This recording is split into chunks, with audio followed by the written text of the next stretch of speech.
Ya, Assalamualaikum warahmatullahi wabarakatuh.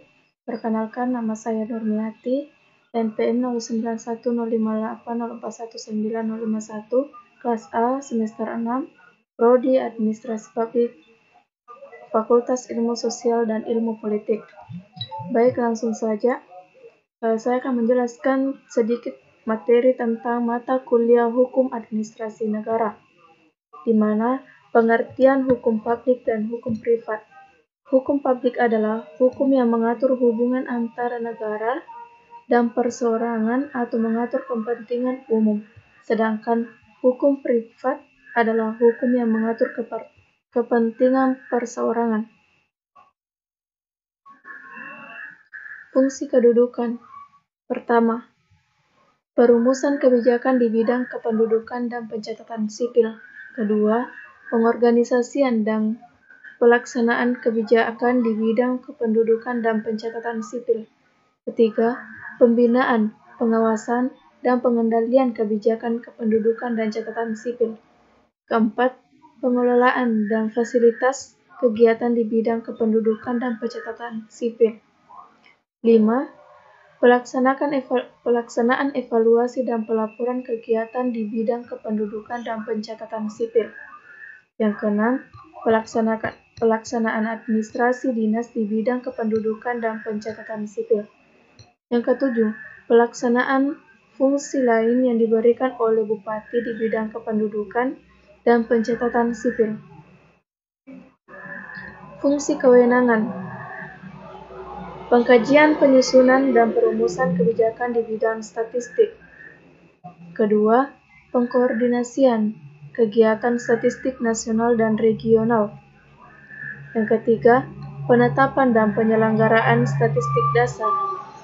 Yang keempat, pelaksanaan sistem statistik nasional. Yang kelima, pembinaan dan fasilitas terhadap kegiatan instansi pemerintah di bidang kegiatan statistik. Yang keenam, penyelenggaraan pembinaan dan pelayanan administrasi umum di bidang perencanaan umum, ketatausahaan, organisasi dan tata laksana, kepegawaian, keuangan, kearsipan, kehumasan, hukum, pelaksanaan, dan rumah tangga. Fungsi tindakan hukum pemerintah. Tindakan hukum publik adalah tindakan-tindakan hukum yang dilakukan oleh penguasa dalam menjalankan fungsi pemerintahan. Tindakan hukum publik ini dilakukan berdasarkan kewenangan pemerintah yang bersifat hukum publik yang hanya dapat lahir dari kewenangan yang bersifat hukum publik pula. Tata urutan perundang-undangan menurut TAP MPR Nomor 3 Tahun 2000. Yang pertama, Undang-Undang Dasar 1945. Yang kedua, Ketetapan Majelis Permusyawaratan Rakyat. Yang ketiga, Undang-Undang. 4. Peraturan Pemerintah Pengganti Undang-Undang atau Perpu. Yang kelima, Peraturan Pemerintah. Yang keenam, Keputusan Presiden. Yang ketujuh, Peraturan daerah. Unsur-unsur negara menurut F.J. Stahl. Pertama, adanya jaminan terhadap hak asasi manusia atau Grundrechten. Yang kedua, adanya pembagian kekuasaan atau Scheiding van Machten.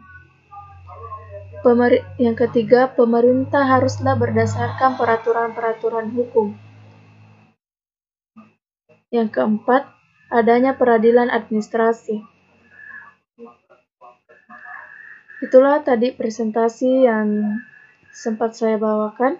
Billahi fisabilil haq, fastabiqul khairat. Assalamualaikum warahmatullahi wabarakatuh.